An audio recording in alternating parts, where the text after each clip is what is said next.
Assalamualaikum sahabat ruang belajar, apa kabar semuanya? Semoga sehat selalu.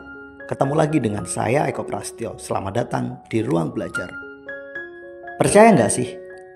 Hanya dengan tiduran kamu bisa mengubah uang 14 juta rupiah menjadi 1.655 juta rupiah. Mungkin kamu bertanya, ini jangan-jangan penipuan? Enggak, ini beneran. Kalau kamu ingin melakukan itu, satu-satunya tempat ada di namanya investasi saham. Itulah faktanya. Emang gimana ceritanya? Yuk simak terus video ini sampai selesai ya. Apa sih saham itu? Saham adalah bukti kepemilikan sebagian kecil dari perusahaan. Sebuah perusahaan yang sudah go publik itu menerbitkan saham.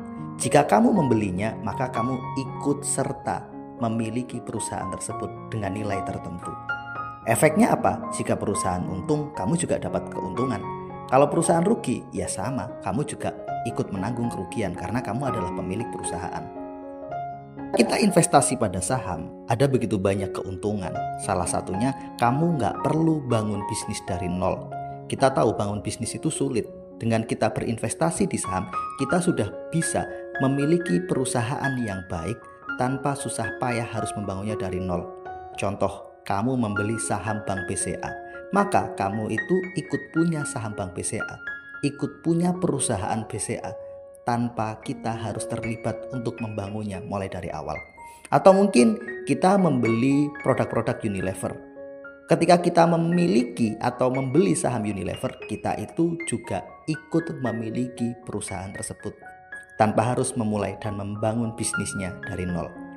Keuntungan lain ketika kita berinvestasi dari saham, tentu saja ini yang mungkin banyak diinginkan oleh semua orang, yaitu bisa ngasilin uang tanpa harus bekerja, bisa ngasilin uang sambil tiduran. Kamu membeli saham Bank BRI, artinya kamu ikut punya Bank BRI. Kamu nggak perlu ngantor, kamu nggak perlu harus setiap hari melakukan pekerjaan-pekerjaan karena semua sudah ada yang ngerjakan.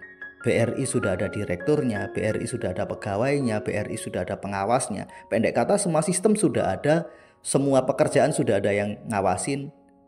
Intinya enak deh. Sebagai pemilik BRI itu kamu nggak perlu ngapa-ngapain. Tapi saat BRI dapat keuntungan, kita ikut menikmatinya. Sebagai contoh nih ya, kamu membeli saham Bank Mandiri. Kita memiliki saham Bank Mandiri itu dengan jumlah sekitar 20.000 lembar saham atau setara dengan 102 juta rupiah. Ketika Bank Mandiri dapat untung, maka sebagai pemilik saham kita akan dapat uang sebanyak 9.323.600. Itu dihitung dari dividen yang diberikan per lembar saham. Di tahun ini Bank Mandiri membagikan dividen sebanyak 466,18 per lembar saham. Karena kita punya 20.000 lembar saham, maka 20.000 lembar saham dikalikan dengan jumlah dividen yang diterima. Maka nilai yang akan kita dapatkan sejumlah tersebut 9 juta lebih. Dengan modal 102 juta, kita dapat untung 9 juta. Itu pun kita nggak perlu ngapa-ngapain. Artinya setara dengan hampir 9%. Ini sesuatu yang fantastis. Kita punya perusahaan, yaitu Bank Mandiri, perusahaannya bagus, sudah ada yang bekerja. Ketika perusahaan dapat untung, kita dikasih keuntungannya. Selain dapat dividen, ketika kita membeli saham, kita juga dapat apa yang namanya capital gain, yaitu kenaikan harga saham. Misalkan, saya membeli saham Bank BCA di tahun 2000, saat pertama kali BCA rilis ke publik atau melakukan IPO. Nilai sahamnya saat itu adalah 1.400 per lembar. Kemudian saya memutuskan untuk membeli sebanyak 10.000 lembar saham atau setara dengan 14 juta rupiah. Itu sebagai modal. Setelah itu saya menyimpannya, membiarkannya sampai dengan hari ini. Maka saham yang awalnya hanya 14 juta itu akan punya nilai sangat fantastis. Kira-kira ada yang tahu berapa nilainya? Yaps, 1 miliar lebih. Saham 10.000 lembar yang kita beli di tahun 2000 itu setara dengan 200.000 lembar saham hari ini. Kemudian harga hari ini Bank BCA itu sekitar 8.275. Artinya 200.000 lembar saham tersebut dikalikan nilai hari ini yaitu setara dengan 1.655.000.000 rupiah. Ini fantastis bukan? Uang 14 juta berubah menjadi 1.655.000.000 rupiah. Nggak usah ngapa-ngapain, nggak usah ikut kerja, hanya membeli saham, kemudian kita sudah dapat. Jika hari ini saya menjualnya, sebanyak itulah uang yang akan saya dapatkan. Di balik keuntungan, tentu saja investasi saham juga punya resiko. Banyak orang menganggap investasi saham itu beresiko tinggi. Ngomong-ngomong tentang resiko, logika sederhana yang bisa kita bangun adalah seperti kita berkendara. Ketika teman-teman berkendara di jalan raya, naik motor, kira-kira itu beresiko enggak? Tentu saja sangat beresiko. Apa yang bikin resiko itu bisa kita atasi? Keteraturan kita dalam berlalu lintas. Salah satu cara meminimalisir resiko dalam berinvestasi adalah kita harus punya ilmunya, kita harus punya caranya, dan kita harus taat pada aturan yang kita buat. Bayangkan teman-teman ketika berkendara dengan kecepatan 100 km per jam, gak peduli seperti apa jalanannya. Potensi kecelakaannya tinggi nggak? Sangat tinggi. Tapi ketika teman-teman berkendara sesuai dengan kondisi, saat rame mungkin cuma 20 km per jam, saat lampu merah berhenti, memakai helm, kemudian ikuti semua aturan, maka insya Allah kita selalu selamat. Itu juga profil resiko ketika kita ada di dunia saham. Kalau kita ngerti caranya, ngerti aturannya, insya Allah selamat. Satu hal yang ingin saya bilang, investasi di saham itu jauh lebih kecil resikonya jika dibandingkan dengan kita membangun bisnis sendiri.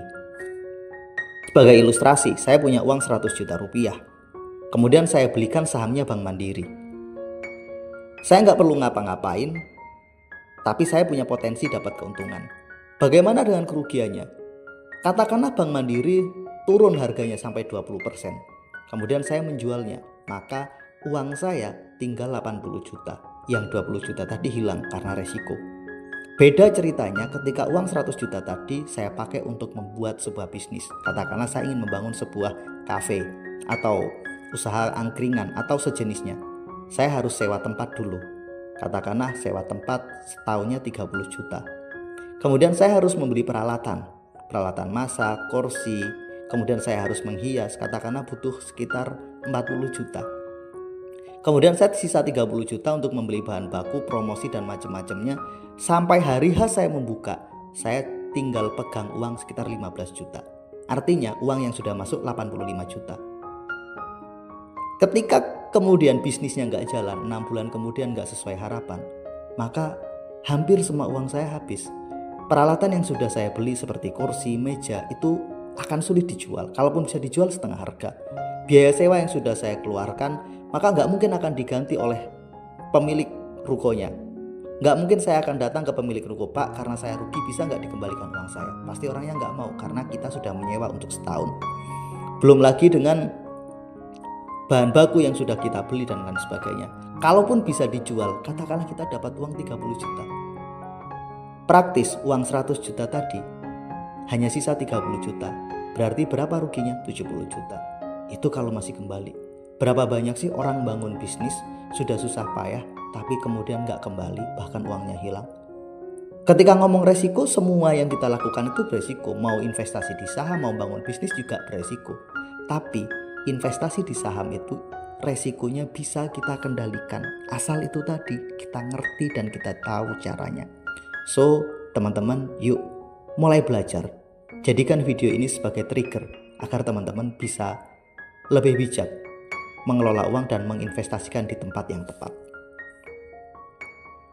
Jadi inilah salah satu alternatif investasi.